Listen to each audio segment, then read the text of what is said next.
so अहिले चाहिँ हामी नेपालको मोस्ट लभ इलेक्ट्रिक भेहिकलमा छौँ BYD को एटो 3 अनि यसको यो चाहिँ सेन्टर कन्सोल भयो हैन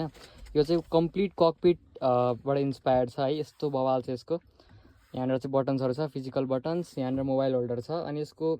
एसी पनि पुरा जिमको इन्स्पायर्ड डम्बल्स टाइपको छ यत्रो ठुलो स्क्रिन छ यो स्क्रिनको साइज म यहाँ मेन्सन गरिदिन्छु यहाँ बटन्स क्रुज कन्ट्रोलको लागि भयो यहाँ भयो अडियो कन्ट्रोल्स यहाँ भयो पावर विन्डोजहरुको अनि यो पनि ढोका खोल्ने चाहिँ यसको माथितिर पुश गर्ने हो अरु गाडीहरुमा चाहिँ ग्र्याब गर्ने र तान्ने हुन्छ तर यहाँ चाहिँ माथि पुल गर्नुपर्ने छ अनि उ त्यहाँनेर पनि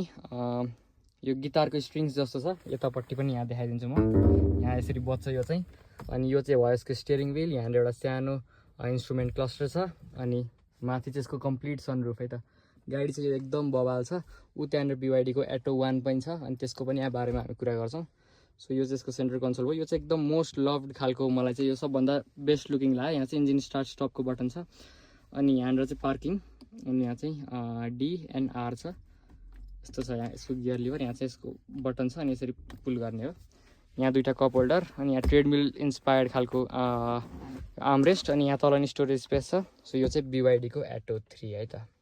पछाडी कस्तो छ दाइ सिटिङ स्पेस एकदमै स्पेसियस लाग्यो है अनि लाइक भेरी कम्फर्टेबल अनि बस्न पनि आनन्द आउने एकदमै प्रिमियम लाग्ने मलाई चाहिँ एकदम मन पर्यो अटो माथि सनरुफ पनि एकदम ठुलो छ टक्कै हेर्दाखेरि रमाइलो लाग्ने माथि तर एउटा कन्सर्न चाहिँ मलाई एउटा चाहिँ कस्तो डर लाग्यो भने माथिबाट अब हाम्रो यो नेपालको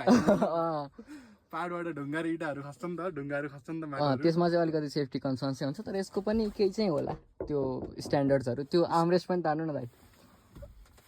आर्मरेस्टमा पनि दुईटा कप होल्डर छ एकदम like very it looks very premium के एकदमै प्रिमियम हैन सबै मटेरियल्सहरु युज भएको एकदमै प्रिमियम लागिरहेछ गाडी चाहिँ एक नम्बर छ भाइ